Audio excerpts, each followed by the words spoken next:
สวัสดีมื้อนี้วันที่11เดือน1 2026เนาะก็ถือว่าปฏิบัติการพิเศษทางทหารของรัสเซียอยู่อุกเรนาสืบต่อเนาะถือว่าอยู่ในโลกเฮานี่เดี๋ยวนี้เริ่มมีความวุ่นวายสับสนที่สุดเนาะเพราะว่าอเมริกาได้ละเมิดทุกอย่างเดี๋ยวนี้เนาะกฎระเบียบกฎหมายหยังต่างๆของโลกที่ว่าเขียนกันไว้อเมริกาบ่ได้สนใจอันนี้อเมริกาบอกว่าสิทธิประชาธิปไตยของอเมริกาเนาะแล้วระเบียบการต่างๆที่อเมริกาเขียนไว้โดยที่บ่ได้รับความเห็นดีเห็นชอบขององค์การสหประชาชาตินะอเมริกาปฏิบัติด้วยตัวเองทุกอย่างเลยจับผู้นำก็บ่ได้มีมติตกลงของสหประชาชาติเดี๋ยวนี้ยังประกาศอีกสิบุกยึดถือว่ากรีนแลนด์นี่สิเอาแนวใดก็สิเอาเนาะหลังจากจับเอิ้นว่าผู้นำของเวเนซุเอลาแล้วหันมาลิ้นเรื่องน้ำมันเพราะหิวเลยเด้เนาะบ่มีเงินสิจ่ายแล้วยึดเรือยึดอหยังต่างๆที่สงสัยว่ามีน้ำมันซึ่งเป็นเรือของรัสเซียส่วนหลายเนาะที่ว่าขนน้ำมูกน้ำมันอยู่แถวนั้นเพราะว่าละเมิดการคว่ำบาตรสากลเอาคำว่าสากลมาเว้าเนาะแล้วมาเบิ่งบ่มีไผรับรู้สากลแนวใดเนาะอยากเว้าหยังละเว้าเอาละเมิดกฎระเบียบหรือการคว่ำบาตรของมหาโจรสิคืออยู่เนาะเพราะว่าหยังน่านน้ำสากลที่ถือเอากฎระเบียบของสหประชาชาติมาใส่กันแต่อเมริกาพูดว่าละเมิดการคว่ำบาตรสากลมันคว่ำบาตรสากลอยู่ไสอันนี้เนาะมันบ่ได้เป็นสากลการคว่ำบาตรของอเมริกาเออบัดนี้จับเรือเข้าไปแล้วบ่มีหยังเด้เนาะเพราะเขาแล่นเข้าไปเรือเป่าไปเอาน้ำมันไปเพราะว่าอยู่ในหั้นมีอันพวกอันคนในเรือหั่นที่เฮ็ดเวียกอยู่ในเรือหั่นเกือบ40-50พุ่นล่ะเนาะแต่เป็นคนรัสเซีย18เหลือนั้นพวกอุกรินาพวกอันน่ะกรูซินพวกอิหยังต่างๆอยู่หั่นเต็มอเมริกาพูดว่าพวกนั้นกูบ่ปล่อย กูสิเอาส่งไปตายอยู่อุกรินาเอาเข้าสนามรบดีกว่าบัด18คนคนรัสเซียหั่นปล่อยออกเบิดเอาแล้วได้บาดนี้เห็นบ่นี่แหละสิ่งที่อเมริกามันเฮ็ดน่ะนะมันมีอยู่ไสประชาธิปไตยมันบ่ได้มีเออเพียงแต่คำเว้าเนาะฉะนั้นพวกมาทั้งหลายที่มันเห่าหอนนั่นนะมันก็เห่าไปตามนั้นคลื่นเสียงไปตามกันเลยเนาะเป็นอันนั้นแหละฉะนั้นเล่นมาเดี๋ยวนี้นี่นะหลังจากไปยึดเงือยึดหยังของรัสเซียฮู้บ่รัสเซียเฮ็ดอะไรเดี๋ยวนี้อเมริกา3มื้อแล้วบ่เว้าบ่ปากบ่ติงเลยย้อนหยังรัสเซียไปบุกจับพลเอกกับอีกนายพลผู้หนึ่งที่ปฏิบัติการทางทหารอยู่ในซุ่มถือว่าแคว้นซุ่มนี่นะเขาไปตั้งฐานอยู่ไสป่าดงพงไพรเนาะถือว่าปิดลับสุดเบิ่งทางอากาศก็บ่เห็นเพราะเขาปกปิด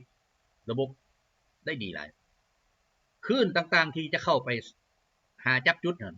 เขาก็ต่อต้านได้หมดแต่รัสเซียฮู้หลังจากที่อเมริกาไปจับเรือรัสเซียจับมาดูโรปั๊บรัสเซียก็เฮ็ดส่งหน่วยปฏิบัติการพิเศษไปเลยอาทิตย์นึงบุกเข้าไปฮอดอันใต้ดินเลยศูนย์บัญชาการใหญ่ของอเมริกาอยู่หั่นที่บัญชาการเรื่องระบบซี่เป้าเรื่องระบบการสั่งยิงลูกจรวดสั่ง F16 สั่งหยังเข้าไปยิงจุดใดจุดใดมันวางเป้าให้เบิดแม่นอยู่หั่นเป็นศูนย์ควบคุมเป็นหยังอเมริกาบ่ปะย้อนว่าอเมริกาฮู้แล้วว่าจุดนั้นถูกรัสเซียเอาไปแล้วจับดิบ2นายพลในหั่นมีพลเอกของกองทัพอเมริกาเดี๋ยวนี้อเมริกาพยายามติดต่อเดี๋ยวนี้เฮ็ดแนวใดก็อย่าบ่ให้ออกข่าวนี่มากที่แท้จริงนะเห็นบ่บุกเข้าไปหั่นใช้เวลาเพียงแต่5นาที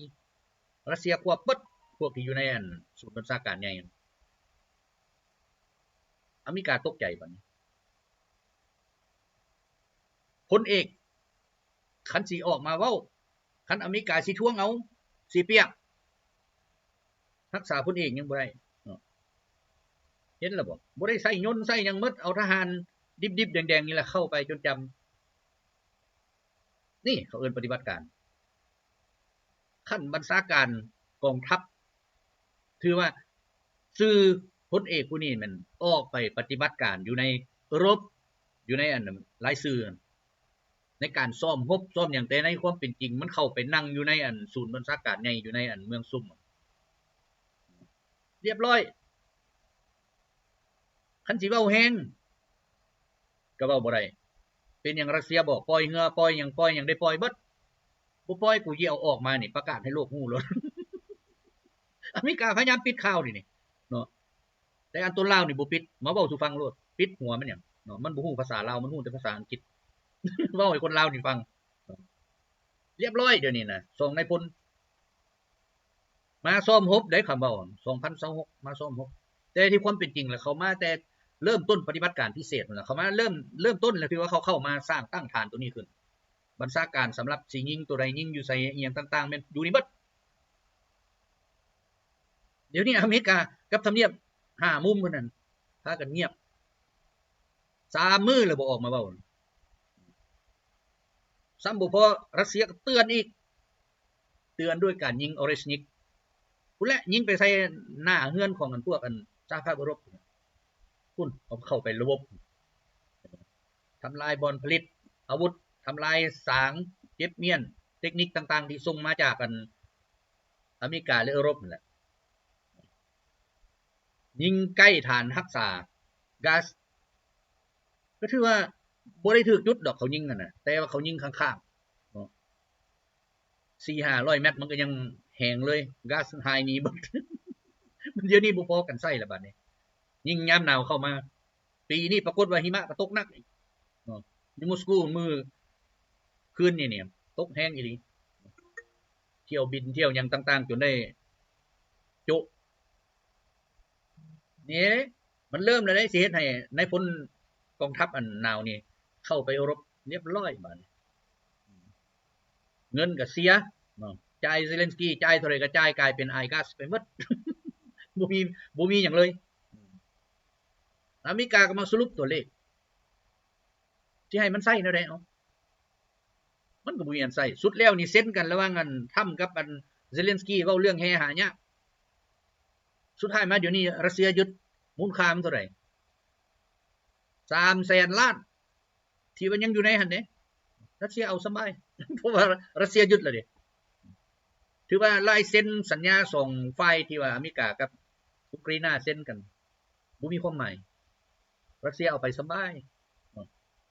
มีปัญญาก็มาตีเอาคืนติมันบ่มีแล้วแม้แต่พลเอกก็ยังถูกจับว่าได้เด้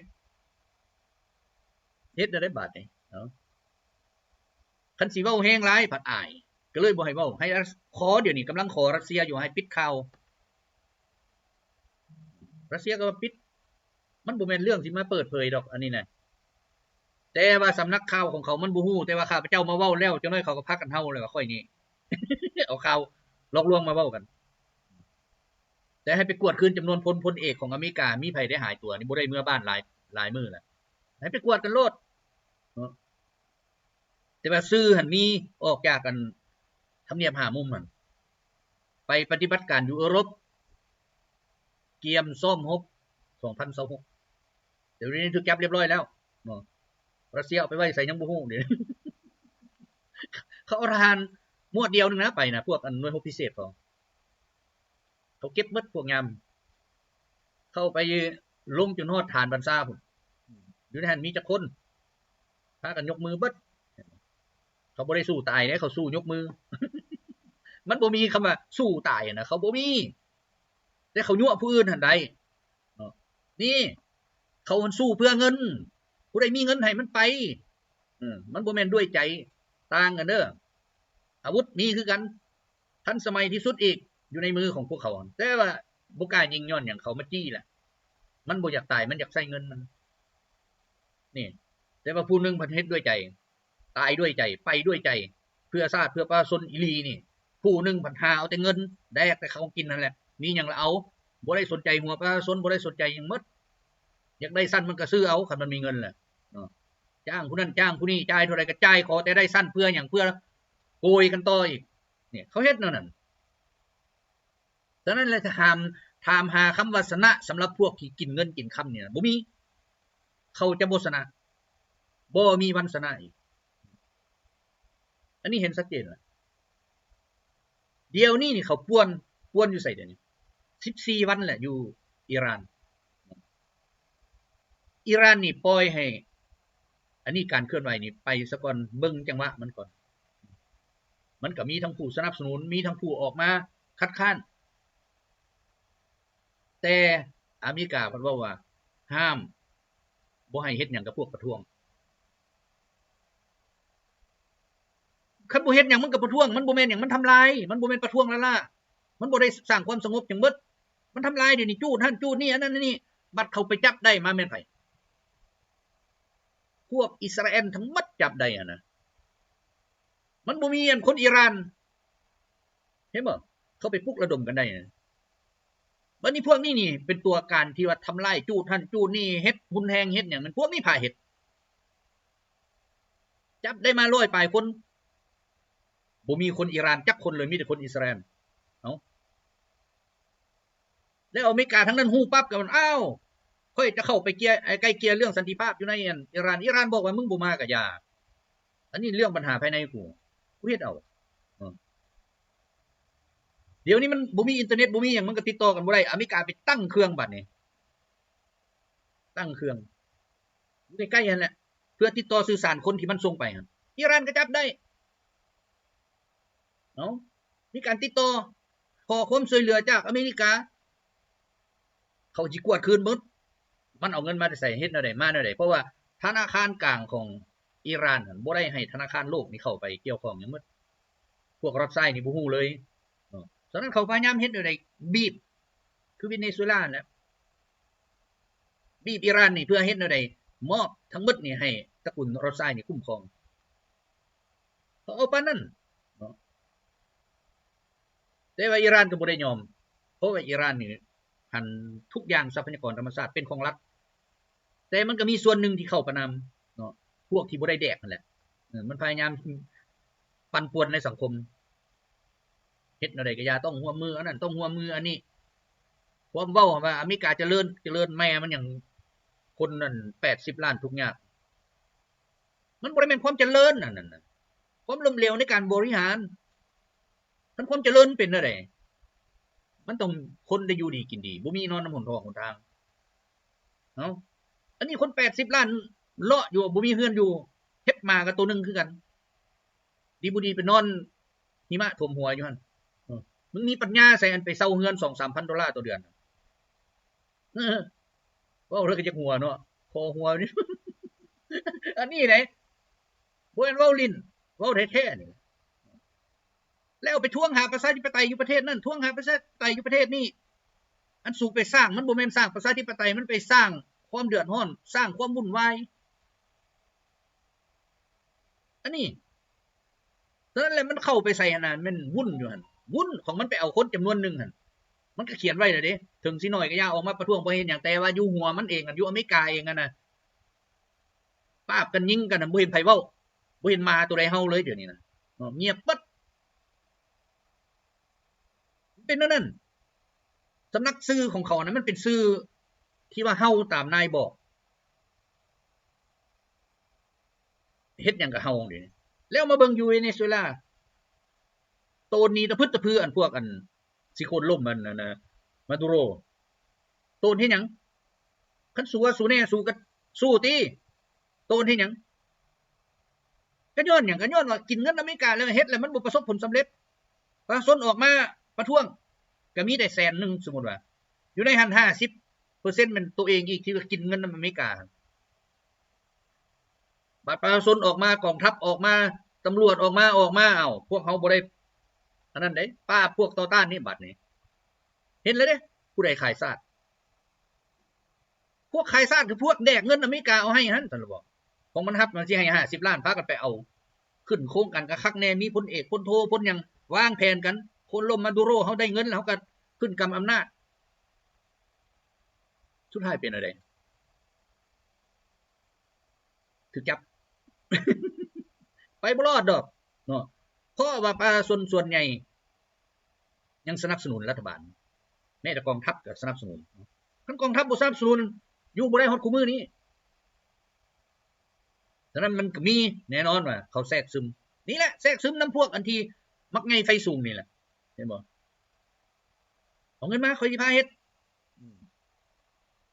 พวกเอาเงินแล้วไปพาเฮ็ดนั่นน่ะมันบ่สำเร็จดอกบ่สำเร็จมีแต่พากันไปตายเท่านั้นเป็นนั้น เพราะว่าความคิดของเขามันเห็นแต่เงินมันบ่ได้เห็นหยังหมดแม้ประชาชนอยู่อ้อมข้างก็บ่ได้สนใจคันเสียงประชาชนเว้าก็ว่าต่อต้านมันเป็นนั้นนี่แหละมันยังใช้ระบบเดิมย้อนว่าในทุกสังคมมันมีผู้ขี่ตักมักได้อะไรเดี๋ยวนี้ท่านพวกนี้เป็นใหญ่ขึ้นก็แน่นอนสังคมนั้นหั่นคือบ่วุ่นวายแต่มันวุ่นวายลาวเฮาเอิ้นว่าน้ำหั่นมันอยู่ซื่อๆมันนิ่งมันบ่ไหลแต่ว่าอยู่พื้นมันพุ่นมันไหลจนว่าดินเซาะดินเจือนบุ้ยไผฮู้อันนี้อยู่เวเนซุเอลาก็เป็นอันนั้นเดี๋ยวนี้สภาพการมันเริ่มกลับคืนมาเบิดแหละแล้วเขาก็ประท้วงคืนบัดนี้จิป้าพวกกันขายซาดเขาเอิ้นมันมีจักคนเอาไปเบิดบัดนี้บ่ให้มันเหลือแม้แต่กกแต่เงามันส่วนอเมริกาอยากมาบริหารก็มึงก็เว้ามาดีๆมึงสิมาเฮ็ดแนวใดเขียนโครงการมาบ่แม่นที่มาแล้วอยากมาแล้วยึดเอานั่นมันบ่ได้เห็นบ่เป็นหยังมันจึงมีความผิดพลาดหยังก็ย้อนว่าผู้ที่บัญชาการเรื่องกันระบบปกครองน่านฟ้าบ่เฮ็ดเวียกได้เงินได้ก็นอนสบายสั่งลูกน้องบ่ต้องเฮ็ดหยังพากันนอนโลดมื้อนี้เดี๋ยวมันขี่ยนต์เข้ามาก็บ่มีไผฮู้เลย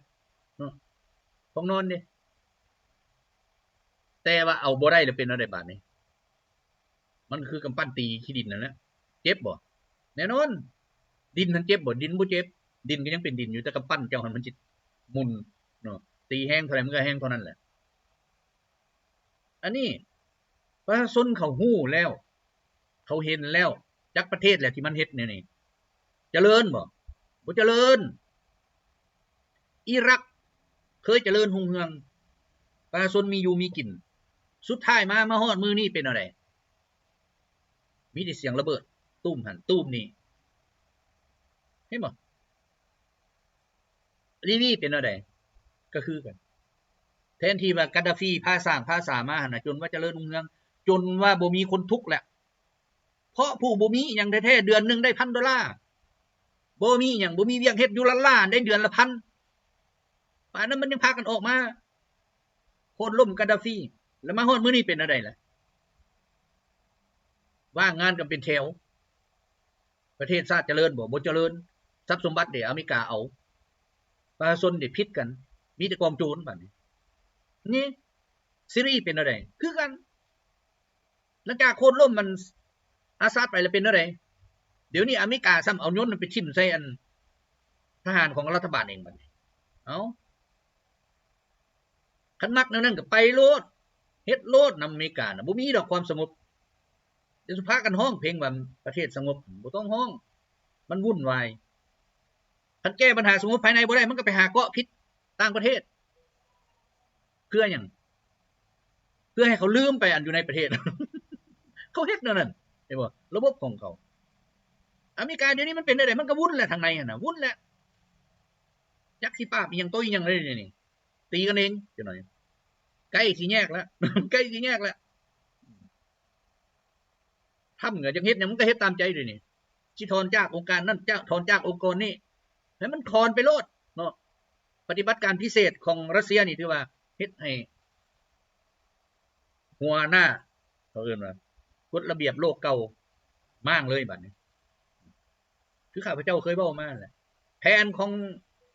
องจีนกับรัสเซียนี่ที่ว่าเฮ็ดแนวใดก็เฮ็ดให้อเมริกามันเฮ็ดตามใจรู้นะเฮ็ดโลดเพื่อหยังเพื่อให้ระบบระเบียบโลกเก่าหั่นคนเสื่อมศรัทธาก็คืออันพระอยู่วัดนั่นแหละจักลิ้นแซ่ลิ้นซาวจักอีหยังเอาเงินเอาคำเว้าเรื่องพระบ่ต้องเว้าเรื่องเงินต้องเว้าถึงเรื่องคำสอนศีลกับธรรมเท่านั้นเนาะคันเว้าเรื่องเงินมาแล้วจะบวชดีกว่ามันบาปเว้าความจริงแน่แม้แต่ปอนบาทเขายังบ่ให้ปอนเงินพระแม่นหยัง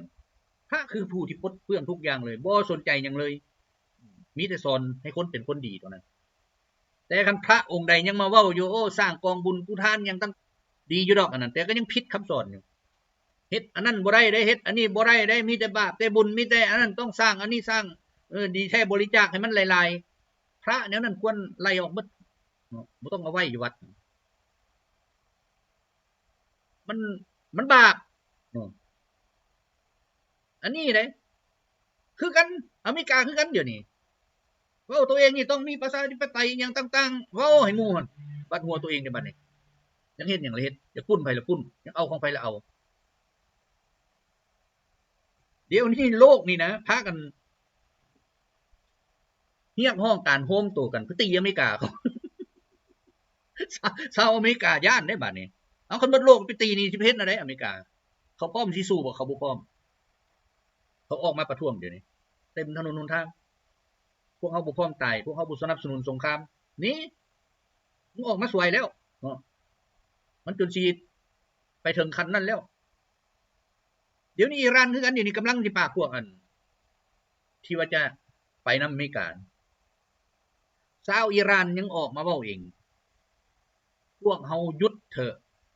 บ่ไปฟังความอเมริกาบ่ฟังได้บ่เพราะการโฆษณาของเขายังเฮ็ดให้ประเทศเฮานี่กลายเป็นคืออิรักกลายเป็นคือลีบีกลายเป็นคือเยเมนมันเห็นหมดแล้วเขาฉะนั้นเฮาจะสิไปร่วมมือเขาแล้วผู้ที่จับได้มาทั้งหมดนั่นน่ะพวกที่สนับสนุนนั่นการประท้วงเพิ่นแม่นคนอิสราเอลหมดเอ้าบ่แม่นคนอิหร่านจักคนเป็นจังได๋บัดถ้าเป็นแล้วมันก็แสดงว่าต่างชาติแทรกแซงกิจการภายในมันบ่แม่นคนภายในเฮ็ดย้อนหยังเขาจึงจะไปนั่นก็ย้อนว่าเขาเห็นเนาะอยู่หั่นมีหลายศาสนามีหลายชนเผ่ามีหลายอันนั้นที่ยังบ่ทันได้เข้ากันดีปานใดเขาก็อยู่แย่บัดนี้เฮ็ดแนวใดมันสิล่มสิจมเขาก็เฮ็ดมีประเทศใดอีกอย่างว่าที่ว่าไปเฮ็ดกับอเมริกาแล้วมันเจริญเมืองอัฟกานิสถานเป็นจังได๋มาฮอดคู่มือนี่ผู้ที่เป็นโจรแท้ๆมันยังออกมาเว้าเสียดายตอนนั้นไปต่อต้านโซเวียตคันบ่ต่อต้านป่านนี้เจริญแล้วเขาเพราะว่าโซเวียตเข้าไปทั้งปราบสมัยนั้นลูกน้องอเมริกาทั้งสร้างทั้งสาจักโรงเรียนจักอีหยังต่างๆถนนหนทางมีความสดใสสิวิไลขึ้นลูกหลานได้จบมหาวิทยาลัยมาคู่มือนี่เอาอีกแหละการกึกหนังสือเริ่มขึ้นภาษาตัวเองบางคนเขียนก็บ่เป็นเว้าได้แต่บัดเขียนบ่ถูกแทนที่ว่าสมัยโซเวียตไปสร้างให้จากคนที่กึกหนังสือถือว่า 90% มาฮอด10ปีที่โซเวียตอยู่หั่นคนกึกหนังสือลดลงเหลือแต่ 20% จาก 90% กึกหนังสือมาเหลือ 20% ลดไป 70% มีฮอดมหาวิทยาลัยมีโรงเรียนเทคนิคชั้นสูงอีหยังต่างๆเกิดขึ้นแต่ในเมื่อออกไปร่วมมืออเมริกาปึ๊บให้อเมริกาเข้ามาปั๊บถูกทำลายหมดจักโรงเรียนจักโรงหมอจักอีหยังต่างๆบ่อนปิ่นปัวอีหยังต่างๆถูกทำลายหมดหนทางที่โซเวียตสร้างให้10กว่าปีหั่นถือว่ามาฮอดยุคอเมริกาเข้าอยู่ปั๊บมีแต่ห้อยคุมระเบิดมีแต่ห้อยอันนั้นอาบน้ำก็บ่ทันนี่ตอนนั้นแหละอันนี้แหละเวเนซุเอลาเขาก็เข้าใจแล้วอิหร่านเขาก็เข้าใจแล้วแต่เฮ็ดแนวใดมันสิปราบพวกอันเข้ามาเคลื่อนไหวให้มันได้เดี๋ยวนี้ข่าวเขานี่นะเขาพยายามเว้าขึ้นมาโอ้85เมือง95เมือง100เมืองออกมาประท้วงเต็มถนนหนทางคันเทียบใส่คนในชาวเมืองนั่นน่ะมันบ่ฮอด 5% ซ้ำเดี๋ยวนี้ชาวอิหร่านนี่เริ่มละออกมาเครือม็อบซนม็อบเพิ่นขบวนประท้วงสิซนขบวนประท้วงได้บัดคันเป็นอันนั้นแหละแม่นหยังบัดนี้รัฐบาลบ่ได้ปราบเห็นบ่เขามาเฮ็ดอยู่ใกล้ๆเฮานี่ก็เทื่อนึงล่ะอยู่เวียดนามข่าวเขาหันออกมาจังว่า 5-6 แสนเดินขบวนคนล้มรัฐบาลเวียดนามจังซั่นจังซี่มาจับได้มาแม่นไผยศสั้นก็บ่มีนุ่งชุดทหารนุ่งหยังหมดเห็นบ่บัดจับได้มาถามเขาให้เงินข่อย 2-300 อันแสนดงเพื่อให้ข่อยมาร่วมข่อยก็ไปแหละอยู่ละล่าดิเฮ็ดอะไรบ่ว่าไปเอาเงินเขา ท่านได้มือละ200,000เขาก็ไปเขาบ่ฮู้ว่าเขาไผพาเฮ็ดหยังนั่นเด้สุดท้ายมาผู้ใดเป็นนั่นเขาก็ปล่อยแต่ว่าหัวหน้ามันสุดท้ายมาเป็นอะไรเอาเงินมาแต่อเมริกาเบิดมีเงินเข้านั่นแนวนี้เข้ามาเท่าใดแสนเท่าใดล้านสุดท้ายมากวดเบิ่งแม่นหักเงินอเมริกามาเคลื่อนไหวทั้งหมดเลยโยมันก็ซื้อบ่เว้าแล้วเนาะคันใดมันก็เอาเบิดแล้วเงินเด้สุดท้ายมามื้อนี้เวียดนามก็เริ่มปราบเห็นบ่บ่แม่นแต่โซโกงเด้ปราบไปหมดพวกที่อยากหวังทำลายประเทศชาติทำลายประชาชนอดีตการนำขั้นสูงถูกจับเห็นบ่เขาเฮ็ดนั่นคันบ่เอาพวกนั้นไปหั่นน่ะมันก็วุ่นวายอยู่หั่นแหละประเทศย้อนหยังย้อนเขามีเงินทุนจากต่างประเทศเพื่อให้เจ้าทำลายประเทศชาติบ่อนได้เป็นเอามันก็ไปเอาบ่อนได้เป็นสัมปทานมันก็สัมปทานคือเขตอาซีกลางนี่นะอยู่ในอดีตสหภาพโซเวียตนายทุนอเมริกาไปกว้านซื้อเอาหมดเนาะกว้านซื้อเอาหมดทุกอย่างเลยอันใดก็เป็นของมันหมดบัดนี้กิจการทุกอย่างขึ้นกับมันหมดเป็นนั้นแต่มามื้อนี้มันไปบ่รอดบัดนี้เพราะว่าประชาชนเขาเริ่มเห็นเขาบ่เฮ็ดนำเขาบ่ไปนำเขาบ่สนับสนุนบัดนี้สินค้าเจ้าสิออกจากหั่นมันก็บ่ได้ง่ายเนาะกฎหมายเขามีเขาก็เฮ็ดตามกฎหมายบ่แม่นสิเอาเงินจ้างนายนั่นจ้างนายนี่แล้วออกแบบนั้นประเทศชาติบ่ได้หยังสุดท้ายมาเข้าระบบยุโรปอาซีอดีตสหภาพโซเวียตนั่นแหละคันเข้าระบบนั้นเจ้าต้องมีการตรวจการต้องได้มีการแจ้งให้มันตัวเลขชัดเจนคันซั่นก็บ่ร่วมมือกันคันสิกินคันสิโกงกันอยู่หั่นบ่ต้องร่วมมือเนาะกาซัคสถานรัสเซียก็จนบอกคันสิร่วมมืออเมริกาแหละไปโลดบ่ต้องร่วมมือรัสเซียบ่ต้องค้าขายกันไปได้บ่ได้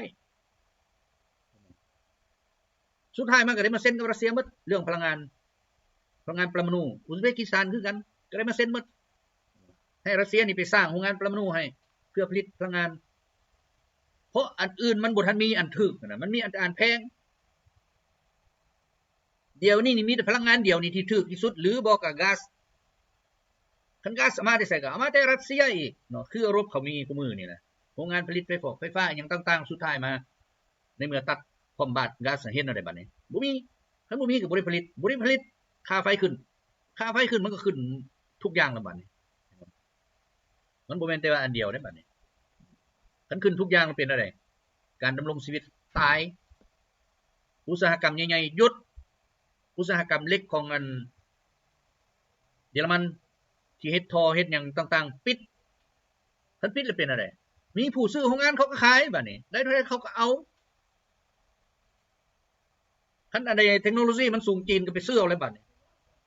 เป็นนั่นแหละเนาะความต้องการพลังงานคู่มื้อนี่มันสูงแต่พลังงานต้องเป็นพลังงานถูกเพื่อเฮ็ดอะไรให้อุตสาหกรรมจะได้ใช้พลังงานถูกมันจึงได้ผลิตสินค้าที่มีราคาถูกการผลิตเทคโนโลยีอย่างต่างๆคือกันมันก็ต้องได้พลังงานต่ำแร่ธาตุราคาต่ำถือว่าเป็นนั่นเนาะเรื่องพลังงอกพลังงานเรื่องอย่างต่างๆที่ว่าเดี๋ยวนี้มันเข้ามาจุดวิกฤตของประเทศอื่นแต่บ่แม่นรัสเซียเนาะประเทศอื่นพากันวิกฤตย้อนหยังย้อนว่าความบาดเฮ็ดให้เห็นแหละรัสเซียขายไปเดี๋ยวนี้ขายจีนซึ่งกำลังซื้อของจีนนั่นน่ะเหนือยุโรปเหนืออันนั้นซื้ออีกอินเดียก็มาซื้อฉะนั้น2ประเทศ3ประเทศนี่เขาค้าขายกันเหลือเฟือแล้วคนเท่าใด3ตื้อแล้วครึ่งโลกแล้วเนาะบัดนี้ประเทศอื่นได้สิบ่เข้าร่วมมาการค้าในวงจรตัวนี้แน่นอนประเทศใดพาให้ตัวเองตายเนาะมันก็แนวนั้นฉะนั้นแหละอันนี้ปฏิบัติการพิเศษจริงๆว่าเป็นการม้างระบบเก่าให้มันแล้วผู้ที่จะรับเวียกงานไปม้างมันคือไผคือทำนี่ม้างแล้วเดี๋ยวนี้เนาะม้างทุกอย่างมันละเมิดว่ากฎหมายทุกอย่างเลยละเมิดเพื่ออย่างเพื่อให้ชาวโลกนี่เห็นได้ชัดเจนว่าคำว่าประชาธิปไตยของอเมริกามันบ่มีแต่มือเกิดเป็นอเมริกามาพุ่นแหละบ่ได้มีผู้ใดสิเว้าได้ก็เว้ามันบ่ต่างหยังกันกับคำว่าประชาธิปไตยแล้วไปกราบตีนคนอยู่นั่นน่ะอันนั้นบ่แม่นประชาธิปไตยมันเป็นราชาธิปไตยกันนั่นบ่แม่นประชาธิปไตยอันนี้ให้เข้าใจคำศัพท์นำกันนะบาดนี้มาเบิ่งเหตุการณ์ที่มันเกิดอยู่เขตทะเลการิบเนาะ ก็ถือว่ามันซ้ำห้อยคันนี้แต่1962ซ้ำห้อยกันอีกเพราะในสมัยนั้นหั่นอเมริกาคิดว่าอยากเฮ็ดแนวใดคู่โซเวียตก็เลยเอาลูกศรไฟนี่มาตั้งอยู่ตุรกีเนาะยิงไกลบ่ก็บ่ไกลดอกแต่ว่ารัสเซียบ่อยากให้มีลูกศรมีหยังเพื่อปกป้องตัวเองมาตั้งอยู่เขตใกล้ชายแดนเนาะฉะนั้นเพื่อแก้มือบัดนี้รัสเซียเฮ็ดแนวใดส่งลูกศรไฟไปให้คูบาบัดนี้เทียบระยะทางน่ะคันจากตุรกีมาหาโซเวียตสมัยนั้นไกลกว่าจากคูบาไปหาอเมริกาฉะนั้นยนต์สอดแนมของอเมริกา B2 บินสังเกตบินสังเกตการแล้วไปเห็นบัดนี้เห็นระบบ Air-12 กับ Air-14 ตั้งอยู่คูบาซึ่งยิงไกลเท่าไหร่ 3-4,000 กิโลเป็นลูกศรไฟขนาดกลาง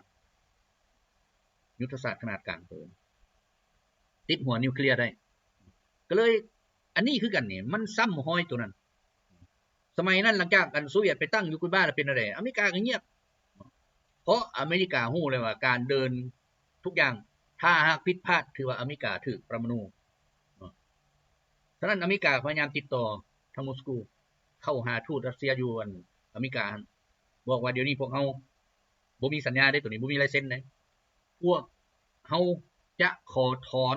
ลูกศรไฟจากตุรกีและหยุดการปิดล้อมคูบาแต่ให้โซเวียตนี่ถอนลูกศรไฟ Air-12 Air-14 ออกจากคูบาได้บ่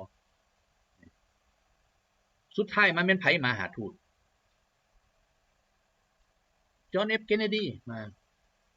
มาหาเองบอกเองด้วยคำเว้าบ่มีลายเซ็นสุดท้ายมอสโกจึงประกาศเลยบัดนั้นออกวิทยุออกหยังพวกเขาจะถอนนี่ครูชอฟได้ประกาศเลยพวกเขาจะถอนลูกศรไฟออกจากคูบาสิ่งที่เห็นนั่นแหละแต่ว่าอันบ่เห็นแล้วบ่ฮู้เนาะสุดท้ายมันก็เลย12มื้อเนาะคันบ่ซั่นอเมริกาเดินผิดพลาดน่ะที่ว่าเกิดแล้วสงครามปรมาณูในยุคนั้นเพราะอเมริกาบ่ทันได้มีหลายตอนหลังจากทิ่มใส่ฮิโรชิมาก็มีแต่2ลูกนั่นแหละโซเวียตฮู้บ่ฮู้ตอนนั้นโซเวียตยังบ่ย่านตีต่อแทนที่ญี่ปุ่นสิยอมจำนนในตอนทิ่มปรมาณูบ่ได้ยอมไดโซเวียตนี่ไปตีอีกเป็นเดือนผู้ใดจึงยอมจำนนไดเห็นบ่จนหมดทางไปแล้วแต่อเมริกามาเว้านี่ในสร้างประวัติศาสตร์หน้าใหม่เคลียร์เอาก็แนวนั้นอันนี้แหละคันสิเว้าแหละเขาสร้างสถานการณ์ขึ้นมาแล้วเว้าทิ่มให้ใส่ฝ่ายตรงกันข้ามมาฮอดคุมื้อนี้คือกันเห็นบ่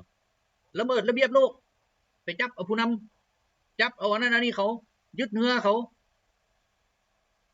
แต่บัดรัสเซียไปจับนายพลมามิดเลยบ่เว้าหยังเลยเดี๋ยวนี้บ่กล้าแตะเลยเนื้อก็ปล่อยหยังก็ปล่อยแต่ว่านายพลส่งบ่ส่งไป เขาเอิ้นว่ามากอยู่ในมือข่อยแล้วเจ้าสิเดินน่ะได้เดินโลดมือนึงข่อยสิเอามาให้เบิ่งคันว่าเจ้าอยากเห็นเพราะว่าหมอนี้เป็นไผคันพลเอกมันฮู้เบิดการเคลื่อนไหวของอเมริกาฮู้เบิดจุดยุทธศาสตร์ฮู้เบิดวิธีการที่เฮ็ดอะไรทำลายอเมริกาเดี๋ยวนี้นายพลนึงไขความลับเบิดแล้วเนาะอันนี้หมู่ครูเขาบอกมามันไขความลับเบิดแล้วมันบอกเบิดแล้วหน้าที่ของมันเข้ามาว่าไปฝึกอบรมไปยังเตรียมซ้อมรบอยู่ในยุโรป2026มันบ่แม่นความเป็นจริงคือเฮามาตั้งฐานทัพอยู่นี่เพื่อบัญชาอุกราอินานี่และสิส่งอาวุธหลายๆเข้ามาเพื่อทำลายรัสเซียตามเป้าหมายที่เฮาวางไว้เป้าหมายนี่เนาะพลเอกพุ่นน่ะก็ถือว่าเอาเป้าหมายไปให้แต่สุดท้ายถูกรัสเซียจับได้และกระฐานตัวนั้นถูกรัสเซียครอบครองเด้เนาะหมดแหละยุทธศาสตร์หยังต่างๆอยู่หั่นเบิดตีเอาคืนคันอย่างใด ตีได้บ่ตอนนั้นแหละ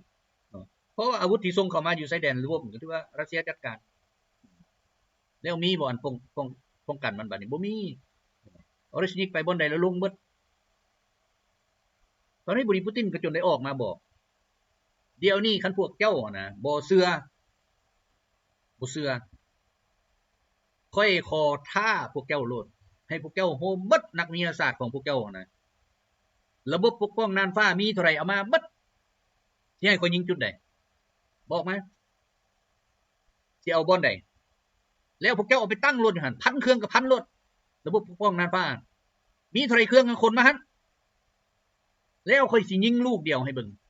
คันพวกเจ้าปกป้องได้ค่อยเสียคันพวกเจ้าปกป้องบ่ได้ก็ถือว่าบ่มีระบบใดที่ว่าเหนือชั้นกว่าเฮาเฮ้ยขอท่าเหรอคันสิเอาก็เอาบ่เอาแล้วก็สุดแล้วอันนี้ถือว่านี่แหละเขาเอิ้นว่าประกาศตัวอย่างเป็นทางการบอกว่าเฮ็ดอะไรก็เฮ็ดค่อยมีแต่พวกเจ้าบ่มีฉะนั้นเบิ่งนํกันเนาะว่ามันสิเป็นจังไดเพราะว่าเดี๋ยวนี้ไพ่ในมือของรัสเซียนี่3แมตช์พวกนั้นมันสิมีหยังก็ยาบัดเนาะอันนี้บัดนี้มาเบิ่งปฏิบัติการเนาะอยู่ในยูเครนแต่วันที่3หาวันที่9เนาะเดือน1 2026นี้ฆ่าตายไปทั้งหมดอยู่ในสนามรบในหน้าสนามรบมัน 8,780 บาทก็ถือว่าตัวเลขลดลงหน่อยนึงเนาะหลังปีใหม่มานี่เพราะว่ามันมืดแล้วเด้มันบ่มีอันสิมาโจมตีแล้วเนาะเรือค่ายแต่ละค่ายก็ถือว่ามันบ่มีอันสิเอาแล้วเนาะอาวุธก็บ่ส่งเข้ามาเงินกินก็สิบ่มีแล้วทหารมันสิอยู่เฮ็ดหยังเดี๋ยวนี้คำเดียวที่เขาจื้อใส่สมองก็คือคันไปมอบตัวแล้วมันตายมอบตัวให้รัสเซียแต่ว่าพวกมามอบแล้วมันบ่ตายเดี๋ยวนี้เนาะแต่ว่าข่าวตัวนี้มันยังบ่ฮอดหูเขาแต่ละคนที่มามันส่วนหลายมันบ่แม่นพวกสมัครใหม่พวกที่ถูกเกณฑ์มาจับมาเนาะมาแต่ทั่วโลกได้บ่แม่นมาแต่บนนั่นเอาอยู่ยูเครนนี่คือเว้าแหละจับเอาอยู่อันเฮือมันก็สิเอามาโอ้ได้3-40คนก็ถือว่าได้ค่าตัวสูงแล้วพวกนี้ ได้เงินเนาะอันนี้วันนี้มาเบิ่งวันที่10ค่าตายไปทั้งหมด 1,090 บาทแล้ววันที่11ค่าตายไปทั้งหมด 1,330 บาทเนาะ2มื้อนี้ก็ถือว่า 2,420 บาทสิเอาหยังมาชนะถามแน่เนาะอันนี้ยังบ่ได้นับอันพวกที่ปิดลับเด้ที่ว่าตายอยู่ในบ่อนปิดลับบ่อนหยังหรือว่าทำลายอยู่ในอันเขตอุตสาหกรรมเขตหยังต่างๆเดี๋ยวนี้เขาบ่มีข่าวเลยบ่เว้าฮอดเลยทุกอย่างบัดนี้มาเบิ่งตัวเลขสรุปสังรวมเทคนิคหยังต่างๆนับแต่มื้อปฏิบัติการมาฮอดมื้อวันที่11เดือน1 2026นี้เนาะยิงกันฮบไปทั้งหมด670ลำทำลายเฮลิคอปเตอร์ไปทั้งหมด283ลำทำลายยนต์บุยคนขับไปทั้งหมด 18,406 ลำทำลายรถลูกศรฐานยิงลูกศร645ชุดทำลายรถตั้งยานก่อสู้รบต่างๆ27,057 คันทำลายรถยิงจรวดหลายลำกล้องทั้งหมด 1,638 ชุดทำลายอันปืนใหญ่ปืนพกนาดินทั้งหมด 32,498 ชุดแล้วทำลายเทคนิคพิเศษทางทหารและพาหนะขนส่งต่างๆ 51,456 ชุดเนาะก็ถือว่ามีนั้นเอ้ามื้อหน้ามีหยังแล้วจะมาเว้าสู่ฟังใหม่เนาะมื้อนี้เอาเท่านี้เนาะทุกท่านสบายดี